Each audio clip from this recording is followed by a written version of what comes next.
With all the news about updates and reboots in the last few months, I wanted to take a look at the ones we already knew about and see whether they're in development heaven, development hell, or purgatory. For instance, the Resident Evil remakes have all been a huge success, taking a beloved franchise, doing them justice, and maybe even improving on the originals in some ways. However, the GTA Definitive Edition was a buggy mess that kind of made people sick. Back in 2020, Ubisoft announced a Prince of Persia Sands of Time remake with an expected release of 2021. They had a trailer and everything, which was debuted to fans with a reaction of, "Oh god, what the heck is that? Oh no, it's gross." Strangely, they didn't see that as a particularly positive reaction and started a delay chain. In 2022, we heard news that the work would be moved from the inexperienced studio who announced the game to Ubisoft's more seasoned Montreal studio.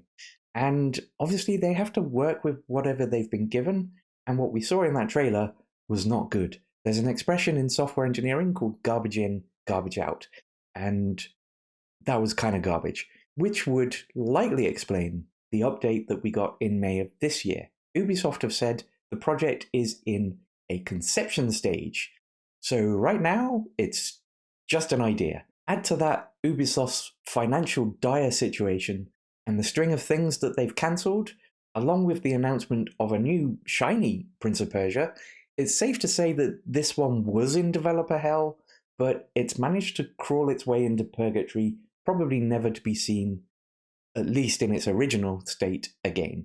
In 2021, a remake of Knights of the Old Republic was announced, one of BioWare's best RPGs from their heyday. It was announced with a pretty bare-bones teaser for a PS5 remake. Because they didn't show anything particularly awful like Prince of Persia did, the reaction was fairly positive. Even I felt maybe some sort of wave of something that could be considered glee? Here-ish, I guess. The game was being worked on by a small studio called Aspyr, not particularly known for leading on any big modern franchises. In 2022, Hero to Game News, Bloomberg's Jason Schreier, reported that the game was being delayed indefinitely due to a poor demo shown to Sony and Lucasfilm. With that news, Aspyr were promptly removed from the project, though their website doesn't seem to reflect that, and Embracer Group were put to the task, a studio with much more experience. Earlier this year, Insider Gaming revealed that Embracer Group shows KOTOR as in development. However, other than the original, now redundant teaser, we've not really had any concrete information, so I think it's fair to say that this one is somewhere between purgatory and developer hell. Earlier this year, a remake of Super Mario RPG was announced, and I'm just gonna plot this here. I mean, if I'm wrong, I'll shout woohoo from the rooftops and put a note on my wall saying I was a very, very silly boy for believing. Cast your mind back to October 2022. Bloober Team, a studio heralded as one of the best horror... Okay. A studio responsible for one really good psychological a studio responsible for a game that many people seem to like, but may just be overrated, were given the keys to a critical darling, Silent Hill 2, arguably one of the most important psychological horror games ever made. In June of this year, Bloober announced that they're done with psychological horror and they are leaning into mass market horror, which, given how they handled the psychological horror in the reimagining of Layers of Fear, is probably a good thing. But I don't know what that means for Silent Hill, which is a game that is definitely deeply embedded in psychological horror. The development of this is ongoing. I expect it will come out, but given Bloober's track record and how Konami almost certainly don't care enough about the franchise to properly oversee it since Kojima's departure, I have no confidence they'll do it justice, so I'm putting it here. Perfect Dark's reboot was announced in 2020 at the Game Awards with a CGI trailer, and the problem with CGI trailers is they're essentially nothing, just a vague idea of what the developer might want to do. As we've seen with many games, it's often not the case. That was proven in June with news that the game is still in pre-production and little meaningful progress has been made since that trailer was shown. The game is being made by a studio called The Initiative, founded in 2018 to make games.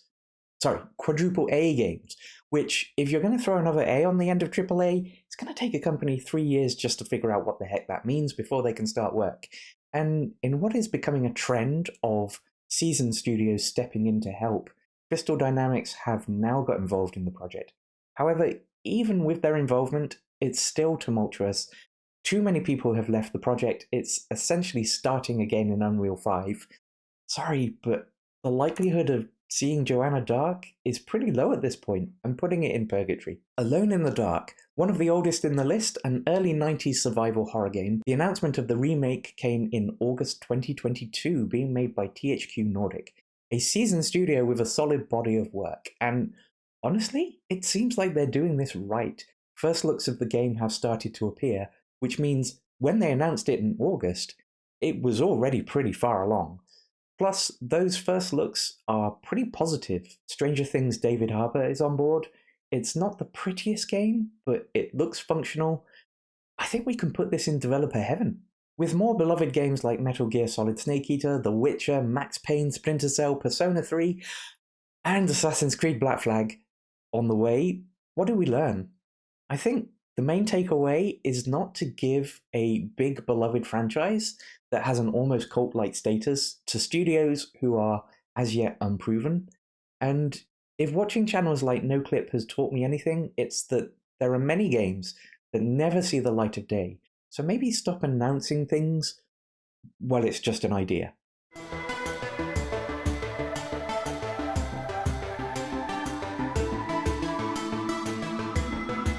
Whilst making this, I began to wonder why, when so many of these remakes are destined to fail, not come out, or at least disappoint, why would these companies give their franchises to unproven studios and raise hype before there's anything to get hyped about?